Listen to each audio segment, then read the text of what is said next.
बिस्मिल्लाहिर्रहमानिर्रहीम, अस्सलाम वालेकुम। आप सभी को खुशामदीद। मैं हूं सलमान मिर्ज़ा और अपने नए YouTube channel Salman Mirza studio में आप सभी को खुशामदीद कहता हूं, इस दुआ के साथ कि आप जहां हों खैर वाफियत से हों, सेहतमंद हों, तंदुरुस्त हों। और ये वीडियो देखने के लिए आपने अपना कीमती वक्त निकाला है हुजूर वाला। वीडियो के आगाज़ में तहे दिल से आप सभी का मैं शुक्रिया अदा करता हूँ। जनाब, थंबनेल आपने बिल्कुल सही पढ़ा है। 5,000 के करीब पाकिस्तानियों को सऊदी अरब ने पाकिस्तान डिपोर्ट किया है। ऐसे 5,000 लोग जिनके पास पाकिस्तानी पासपोर्ट था, ये सऊदी अरब क्यों गए थे, किस वीजे पर गए थे, क्या काम कर रहे थे और ऐसी क्या वजूहात हैं जिसकी वजह से इन 5,000 पाकिस्तानियों को पाकिस्तान डिपोर्ट किया गया। अब मैं ये जो खबर आपको देने जा रहा हूं, ये जो खबर मैं आपको बताने जा रहा हूं, यकीन जानिए मेरा सर शर्म से झुक रहा है। हालांकि इस खबर से मेरा ताल्लुक नहीं है, आपका ताल्लुक नहीं है, क्योंकि आप इन 5,000 पाकिस्तानियों में शामिल नहीं है। लेकिन मैं और आप ऐसे मुल्क के अंदर पैदा हुए जहां का पासपोर्ट ये 5,000 पाकिस्तानी इस्तेमाल कर रहे थे। और वो वक्त दूर नहीं है। आपको याद होगा 6-8 महीने पहले मैंने वीडियो बनाई थी, जाके मेरी वीडियोस में देखिएगा। मैंने कहा था कि वो वक्त दूर नहीं है जब सऊदी अरब पाकिस्तानियों के लिए उम्रे वीजे पर पाबंदी आयद कर देगा। यूएई जो पाकिस्तानियों के लिए सेकंड होम तस्वुर किया जाता है, आज सुबह आप वीजा लगाएं दुबई का, शाम में वीजा लगकर आ जाता था। दुबई ने पाकिस्तानियों के लिए वीजे तकरीबन बंद कर दिए। और इस बात का इंकिशाफ मैं नहीं कर रहा हूं, एडिशनल फाइनेंशियल सेक्रेटरी ने इस बात का इंकिशाफ किया है कि दुबई यूएई पाकिस्तानियों को वीजा जारी नहीं कर रहा है। सिर्फ ब्लू पासपोर्ट डिप्लोमेट्स होते हैं या गवर्नमेंट ऑफिशियल्स होते हैं, सिर्फ उनको वीजा जारी कर रहा है। हालांकि यूएई की जो एम्बेसी है उसने इस बात को, इसकी तरदीद कर दी है। लेकिन अब जो मैं आपको ये वीडियो में तमाम चीजें बयान करने जा रहा हूं, इस वीडियो के 2 हिस्से हैं और मैं चाहूंगा कि दोनों हिस्सों को आपने देखना है। पहले मैं तुम्हें आपको खबर दूंगा कि ये 5,000 लोग कौन थे, क्या काम कर रहे थे, क्यों इनको डिपोर्ट किया गया और कैसे आप और मैं इनके डिपोर्टेशन से मुतासर हो सकते हैं। पहले हिस्से में मैं आपको यह बयान करूंगा और दूसरे हिस्से में कुछ डिटेल में आपको बयान करूंगा कि इसकी कहीं ना कहीं वजूहात मैं और आप भी हो सकते हैं। तो खुदारा इन चीजों से बचिएगा। अच्छा, होता यह है कि ये 5,000 पाकिस्तानी कौन है? ये 5,000 पाकिस्तानी वो भिखारी हैं जो कि पाकिस्तान से बाकायदा तौर पर सऊदी अरब गए उम्रे का वीजा लेके, कुछ लोग हज का वीजा लेके, कुछ लोग वर्क वीजा लेके। वर्क वीजा वैसे बहुत कम लोगों के पास था, ज्यादातर उम्रे का वीजा लेके गए कि भाई उम्रा करने जा रहे हैं, और उम्रा करने के बजाय वहां पर जाके भीख मांगना शुरू कर दी। आपको पता है सऊदी अरब के अंदर अगर एक बंदा जाके वहां पर भीख मांग रहा होता है, ये हसास अंदाजे के मुताबिक मैं आपको पूरी डिटेल बयान कर रहा हूं कि कितने कमाता है, कितने ये कमाता है। 4 फैमिली मेंबर्स पर मुश्तमिल अगर कोई फैमिली होगी और वहां पर जाके मक्का में, मदीना में, जद्दा में, सऊदी अरब के किसी भी हिस्से में जाके ये लोग भीख मांग रहे होंगे, ये महीने का 12.5 से 15 लाख रुपए कमाते हैं अगर इनको पाकिस्तानी रुपीस में कन्वर्ट करें। मुझे बताइए कितने पाकिस्तानियों की इतनी तनख्वाह होती है? महीने की तनख्वाह 12 से 15 लाख रुपए कितने पाकिस्तानियों की होती है? इन लोगों को चस्का लग गया इस चीज का। सऊदी अरब ने बाकायदा तौर पर पाकिस्तान को मुतनब्बे किया और ये हमारे लिए शर्म का मकाम होना चाहिए। सऊदी अरब ने पाकिस्तानियों को ऑफिशियल में बाकायदा मैं आपको बात कर रहा हूं कि मुतनब्बे किया था कि भाई हम आपको उम्रे का वीजा दे रहे हैं, हज का वीजा दे रहे हैं, आप उम्रा जारीन को भेजिए, जो उम्रा करने आना चाहते हैं उनको भेजिए, भिखारियों को ना भेजिए। अब आप जरा सुनिएगा पाकिस्तान के अंदर क्या होता है। पाकिस्तान के अंदर आप बाहर निकलें, आपको इतने लोग और गाड़ियां गालिबन शायद नजर नहीं आएंगी कि अगर आप किसी रोड से गुजर होंगे तो इतने आपको भिखारी नजर आएंगे। हम जो 100, 200, 500, 50, 10 रुपए जो अल्लाह की रजा के लिए, मतलब अल्लाह की खुशनुदी के लिए गरीबों को दे रहे होते हैं, देना चाहिए, बिल्कुल देना चाहिए। आप भी देते होंगे, मैं भी देता हूंगा, लेकिन आपको पता है कि आप किसको दे रहे होते हैं? क्या वो वाकई में जरूरतमंद है?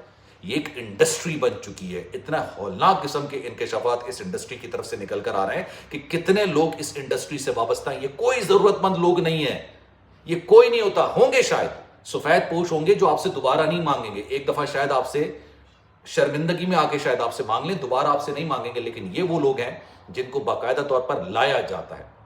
इनकी कमाई मेरी और आपकी कमाई से भी ज्यादा होती है, लेकिन इनका कमाई का जरिया भिखारीपन है, ठीक है, गदागरी है, जिसको हम गदागरी कहते हैं कि भीख मांगना।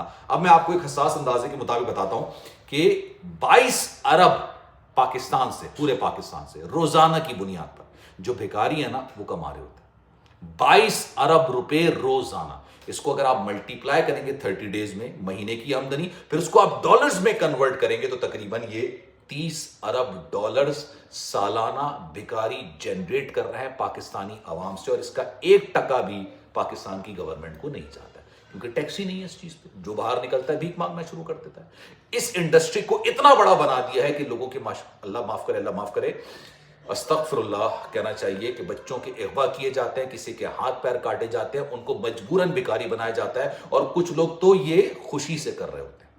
اور جب پاکستان میں انہوں نے اپنا جال پھیلا دیا، تب انہوں نے بیرون ملک یہ کام کرنا شروع کیا۔ آپ دل پر ہاتھ رکھ کے بتائیے، میں عمرہ کرنے گیا ہوں، مجھے پتا ہے، مجھے بھی ایک فیملی ٹکر گئی تھی، بھائی ہم آئے ہیں، بچوں کے پاس دودھ نہیں ہے، ٹھیک ہے، ہمارے پیسے چوری ہو گئے، کوئی پرس چوری کر کے لے کے، حالانکہ یہ سب چیزیں نہیں ہوتی ہیں، پیچھے پڑ گیا۔ میں عمرہ کر کے نکل رہا تھا، صبح کا وقت تھا، فجر کی نماز کے بعد میں نے عمرہ ادا کیا تھا، پیچھے لگ گیا کہ آپ مجھے، میں نے کہا بھائی میرے پاس کیش نہیں ہے، میں کیش نہیں، مجھے آپ ہوٹل لے چلیں، میں نیچے ویٹ کروں گا، آپ لے آئیے گا۔ یہ وہ لوگ ہوتے ہیں جنہوں نے باقاعدہ اس چیز کو اپنا پیشہ بنا لیا ہوتا ہے۔ آپ اگر عمرہ کرنے گئے ہوں گے، مجھے دل پر ہاتھ رکھ کے جواب دیجیے کہ کوئی ایسا بندہ نہیں ہوگا جس کو اس طرح کی فیملی نہ ٹکری ہو۔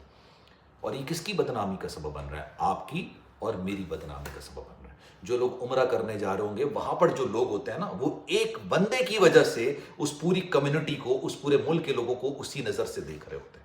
آپ سوچئے 5,000 پاکستانیوں کو سعودی عرب نے پاکستان ڈیپورٹ کیا ہے، ڈیپورٹ کیا ہے۔ تو کیوں کیا ہے؟ کیونکہ بھیک مانگ رہے تھے، کبھی جدہ میں مانگ رہے تھے، مکہ میں مانگ رہے تھے، مدینہ میں مانگ رہے تھے، اللہ کے نام پہ مانگ رہے ہوتے ہیں۔ اور لوگوں کی سوچ ہوتی ہے، غلط بھی نہیں ہے سوچ، اچھی سوچ ہے، لوگ وہاں پر جاتے ہیں، کہتے ہیں یار جتنی لوگوں کی ہو سکے مدد کریں۔ یہ لوگوں کے سینٹیمنٹس کا فائدہ اٹھا رہے ہوتے ہیں، یہ جو لوگ ہوتے ہیں بھیکاری۔ اور دیکھیں، ضرورت مند کی مدد کرنا بہت اچھی بات ہے، آپ کو 100 دفعہ کرنا چاہیے اگر اللہ آپ کو یہ وسیلہ بناتا ہے کسی کی مدد کرنے کا۔ لیکن اگر اس نے یہ پیشہ بنا لیا ہے، پیشہ اگر بنا لیا ہے، کوئی ایک دفعہ آپ کی مدد کرے گا، 2 دفعہ مدد کرے گا، لیکن جب اس کو یہ اندازہ ہو جائے گا آپ کو کہ بھائی جو سامنے والا مدد مانگ رہا ہے وہ اس کا اب پیشہ بن چکا ہے، تو وہ کتنی بار آپ کی مدد کرے گا؟ انہوں نے اس کو کاروبار بنا لیا ہے، اس کو صنعت بنا لیا ہے، اور یہ صنعت اب پاکستان سے نکل کے بیرون ملک جا چکی ہے، جس کی وجہ سے لوگوں کو آف لوڈ کیا جا رہا ہے۔ جو ایک پاکستان کی ایئرپورٹس پر آپ دیکھ رہے ہوں گے نا، ہم تو بات کرتے ہیں اس پہ کہ لوگوں کو بے جا آف لوڈ کیا جاتا ہے، لوگوں کو خامہ خواہ میں آف لوڈ کیا جا رہا ہے، تنگ کیا جا رہا ہے۔ لیکن یار اس کی ایک وجہ یہ بھی ہے کہ بیرون ملک میں سعودی عرب یا دبئی آج آپ کو ویزا نہیں دے رہا ہے، حالانکہ اس کی تردید انہوں نے کر دی، انہوں نے کہہ دیا کہ جناب ایسا نہیں ہے، روزانہ کی بنیاد پر ہم ویزے جاری کر رہے ہیں۔ لیکن یہ میرے الفاظ نہیں ہیں، یہ ایڈیشنل سیکرٹری، اس کے فائنانس سیکرٹری کے الفاظ ہیں کہ نہیں جاری کر رہا، صرف گورنمنٹ کو، آفیشلز کو جاری کیے جا رہے ہیں ویزے۔ کیوں؟ سعودی عرب میں آپ جا کے دیکھ لیں، دبئی میں آپ جا کے دیکھیں، لوگ بھیک مانگ رہے ہیں۔ خدا را، میرا ویڈیو بنانے کا مقصد صرف آپ کو یہ ہے کہ ان لوگوں کے ہاتھ مضبوط مت کیجیے۔ آپ کو کسی کی مدد کرنی ہے، ڈھونڈیے ان لوگوں کو جو واقعی میں جو اس حالت کے اندر ہیں کہ واقعی میں ان کی مدد کی جائے۔ اللہ نے آپ کو وسیلہ بنایا ہے، تو آپ ان لوگوں کی مدد کریں جو واقعی میں اس وقت مشکلات میں ہیں، لیکن جن کا پیشہ ہے۔ کراچی کے ایک سگنل کی میں بات بتا رہا ہوں، تو سگنل توڑ دیا گیا، توڑنے کے بعد اس پہ اب وہ انڈر پاس اور ایک فلائی اوور بنا دیا گیا۔ وہاں پر میں جب بھی آفس کے لیے نکل رہا ہوتا تھا، وہاں پر ایک بچہ بیگ پہنا ہوا ہوتا تھا، بہت چھوٹا بچہ، بھائی وہ 3 سال سے میں اس کو بھیک مانگتے ہوئے دیکھ رہا ہوں۔ کیا پیشہ ہے نا، ہم لوگ، آپ لوگ مدد کرتے ہیں، ان کا پیشہ چل رہا ہوتا ہے۔ خدا را خیال رکھیے گا اپنا، کوئی بات اگر بری لگی ہو تو تہہ دل سے معذرت، کامنٹ سیکشن میں اپنی رائے کا اظہار ضرور کیجیے گا۔ اللہ حافظ۔